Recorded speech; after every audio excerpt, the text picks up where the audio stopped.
오늘은 사회복지 실천을 위한 인간 행동과 사회 환경에 대해서 책을 읽어보도록 하겠습니다. 제1장 정신분석 이론. 정신분석 이론은 프로이트에 의해 최초로 개발된 성격 발달 이론입니다. 이 이론은 인간이 정신세계의 대부분을 차지하고 있는 무의식 중에 중심을 둔 이론이며 무의식 세계의 성적, 공격적 충동에 의해 발생되는 갈등의 본질을 파악하고 분석한 이론입니다. 정신분석 이론에 있어서 성격이란 어떤 사람을 한 개인으로 특징짓는 정신적, 정서적, 행동적 특성을 복합체를 말을 합니다. 성격이란 용어는 어떤 사람이 강범위한 특성을 나타내는데 어떤 사람은 공격적이고 어떤 사람은 지배적이고 어떤 사람은 명석하고 어떤 사람은 사교적이라고 묘사를 할 수도 있습니다. 개개인은 다양한 특징과 영역을 포함하기 때문에 정확히 설명하기 쉽지 않습니다.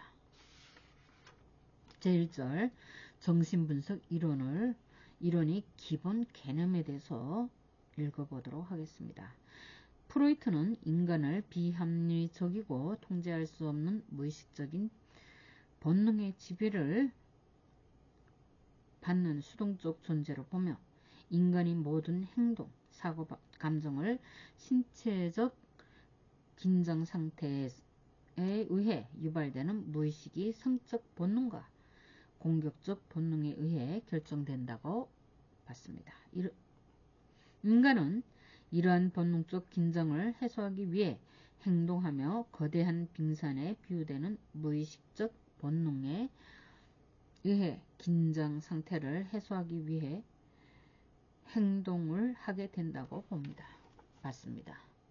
또한 인간의 기본적 성격 구조는 초기 아동기, 특히 만 5세 이전에 어떠한 경험을 하였는가에 따라 결정되며 이러한 기본적 성격 구조는 성인기가 되어서도 변하지 않고 지속된다고 봤습니다.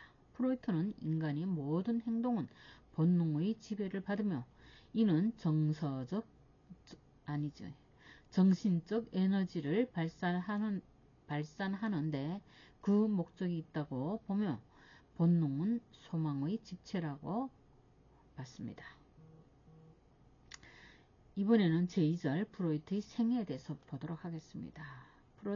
프로이트가 언제 태어났으며 언제 이제 하늘나라로 갔는지에 대한 내용일 것 같아요. 그 생애사를 보니까 정신분석의 창시자인 프로이트 1856년부터 1939년 모라비아 현재 체코를 얘기하는 겁니다.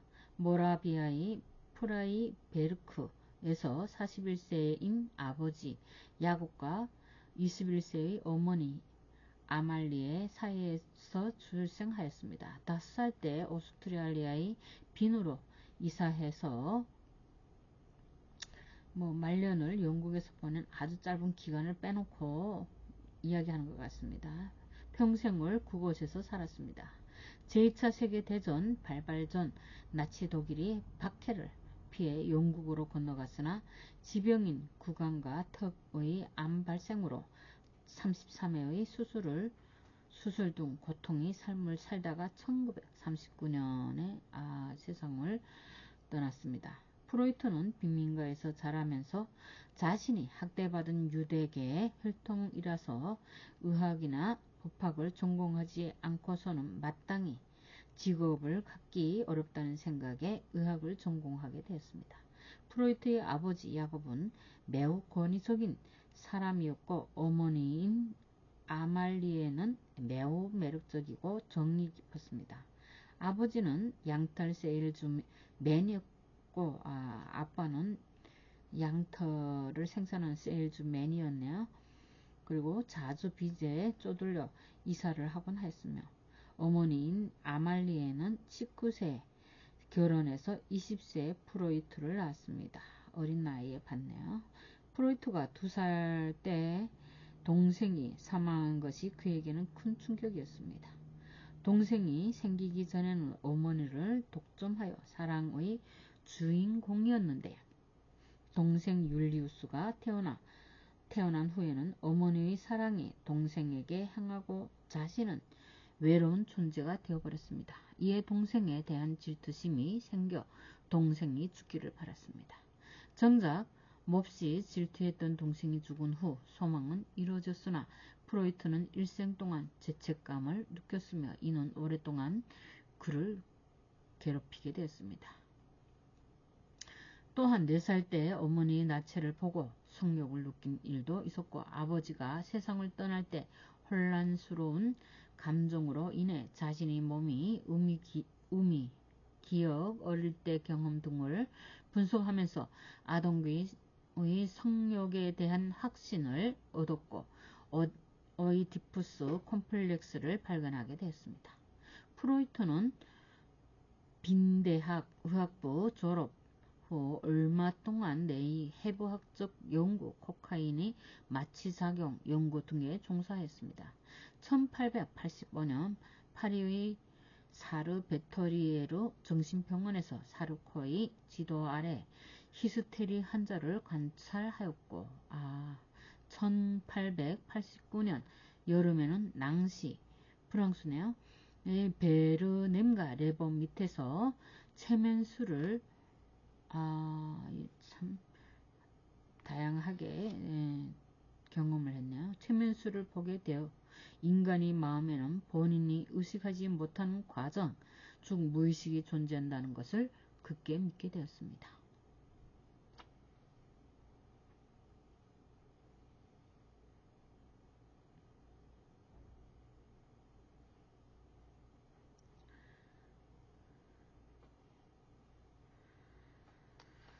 (1990년) 이후 그는 꿈, 착각, 해악과 같은 정상 심리에도 연구를 확대하여 심층심리학을 확립하였고 1905년에는 소아성욕론을 수립하게 되었습니다. 그의 학설은 처음에는 무시되었으나 1902년부터 점차 공명하는 사람들이 나타났으며 1908년에는 제1회 국제정신분석학회가 개최된 정신병리학 정신분석학 연구연보 1908년부터 1914년까지 이 연구를 했네요. 그리고 국제정신분석학 잡지 등에 간행되었습니다. 1909년 클러크 대학 20주년 기념식에 초청되어 강연한 일은 정신분석을 미국에 보급시키는 큰 계기가 되었습니다. 이때 미국이 보급시키게 됐네. 제1차 세계대전 후 사변적 경향을 강화하여 원초와 자아, 초자아 같은 생각과 생의 본능과 죽음의 본능이라는 설을 내세우게 되었습니다. 1938년 오스트리아가 독일에 합병되자 나치에 쫓겨 런던으로 망명하고 이듬해 암으로 사망했습니다. 제3절 인간의 정신구조. 프로이트는 인간의 정신구조를 의식, 전의식, 무의식 이렇게 3가지로 나뉘었고 제1영역과 제1영역 원초와 초자, 자의 영역인 마음이 제2영역으로 구분하였습니다. 제1영역에는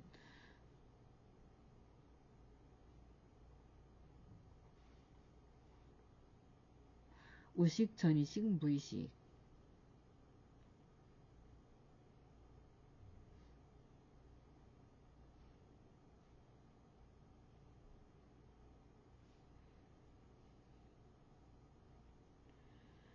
제1 영역에는 의식, 전의식, 무의식 이렇게 세 가지로 나눴고 제2 영역에는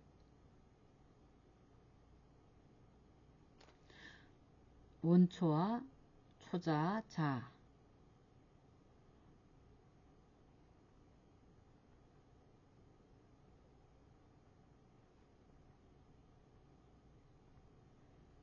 이렇게 세 가지로 구분하게 됩니다. 첫 번째 제1영역을 보도록 하겠습니다. 프로이트는 인간의 마음은 사고, 감정, 본능, 욕동, 갈등, 동기로 채워져 있다고 하였습니다. 이러한 것은 대부분 무의식 혹은 전의식에 위치하게 됩니다. 특히 전의식은 의식을 변화하는 기회가 많지만 무의식의 요소는 의식의 영역을 쉽게 바뀌지 않습니다. 마음의 제1영역의 정신구조는 다음과 같습니다. 이제 의식, 전의식, 무의식 이제 세 가지를 보게 됩니다. 첫 번째 의식, 어떤 순간에 우리가 알거나 느낄 수 있는 모든 경험과 감각을 이야기합니다. 우리가 주의를 기울이는 순간에 곧 알아차릴 수 있는 정신세계로 이때 알거나 느낄 수 있는 모든 경험과 감각을 말을 합니다. 이는 지각, 운동, 활동, 감정 등을 통해 외부 세계와 접촉하며 꿈, 심상, 사고 등과 같은 개개인인 내적 세계와도 접촉하게 됩니다.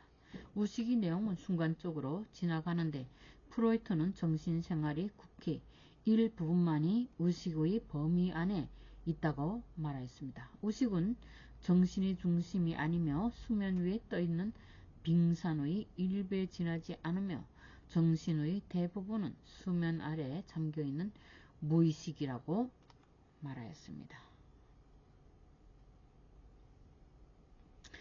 두 번째 전의식을 보도록 하겠습니다. 전의식은 흔히 이용 가능한 기억을 말을 합니다.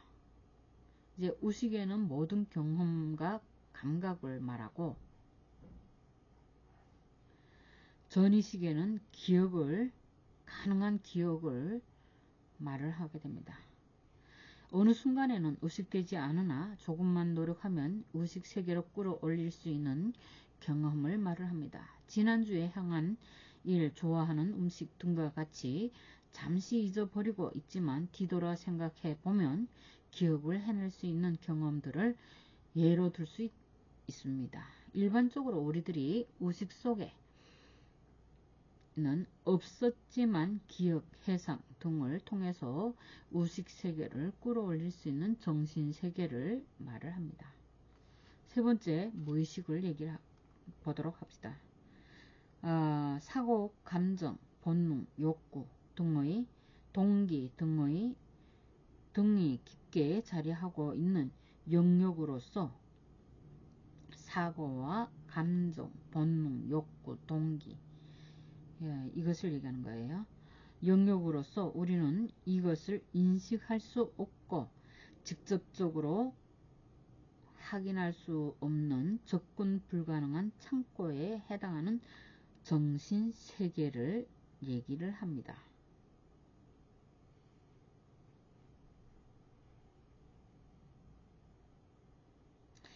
무의식은 인간의 정신세계의 대부분을 차지하고 있습니다. 무의식은 인간의 정신세계의 가장 크고 깊은 곳에 잠재되어 있으며 의식적 사고와 행동을 전적으로 통제하는 힘이며 사람들의 행동을 결정하는 주된 원인이 되기도 합니다. 무의식은 의식도 되지 못하는 영역으로서 대부분의 자료들을 억압이라는 기제를 통해 무의식 속에 들어가게 됩니다. 이렇게 억압된 자료들은 인간으로 하여금 원치 않는 감정이나 행동을 일으키도록 자극하는 요인이 되기도 합니다. 특히 꿈이 무의식에 도달하는 지름길이며 꿈이 해석을 통해 무의식이 자료들을 알 수 있다고 합니다. 이번에는 마음이 제2 영역을 보도록 하겠습니다. 이제 마음의 영역, 제2 영역은 아까 프로이드가 원초와 초자, 자 이렇게 세 가지로 봤죠. 그럼 이 세 가지를 한번 보도록 하겠습니다. 프로이트의 초기 성격 구조 이론이 중심 개념은 무의식이었으나 1920년대에 이와 같은 정신 개념을 수정 보완하여 기본적 성격 구조 이론을 제시하였습니다. 인간의 성격 구조는 원초와 자아, 초자아로 구성되어 있다고 하며 인간의 행동은 이러한 세 가지 구성 요소가 상호작용을 함으로써 발생하게 된다고 합니다. 마음의 제2 영역은 다음과 같습니다. 첫 번째 원초와 두 번째 자아, 세 번째 초자를 이렇게 세 가지로 나눠서 그럼 들여다보도록 하겠습니다. 첫 번째 원초와는 성격의 가장 원초적인 부분으로서 본능적 욕구를 관장합니다. 원초 안에는 인간으로 하여금 긴장을 느껴 긴장 해소를 위해 무엇인가 행동하게 하는 욕동이 저장되어 있습니다. 원초와는 신생아 때부터 존재하는 정신에너지 원천적 저장고로 성장함에 따라 원초아에서 자아와 초자가 분화됩니다. 원초아는 리비도라는 성적 에너지를 방출하며 이는 원초아 자아, 초자 활동 에너지원이 됩니다.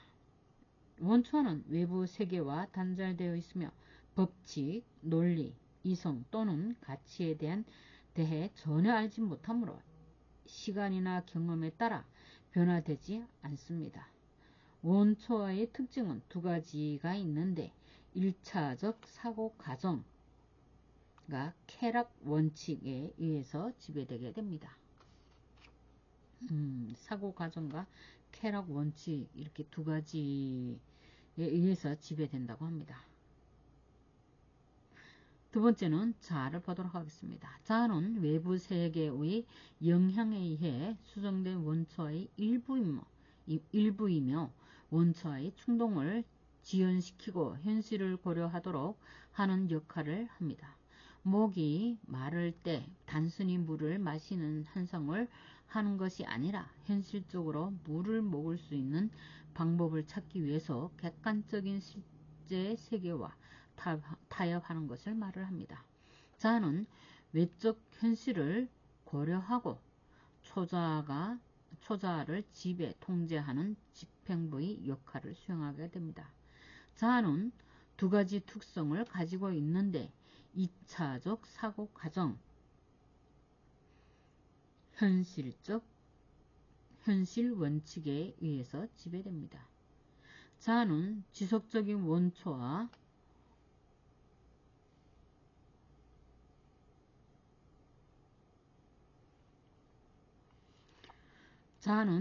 원초의 요구와 외적 현실의 압력 사이에서 갈등을 경험하게 되기도 하는데 이러한 갈등은 불안을 유발하는 긴장 상태를 만들어내게 됩니다.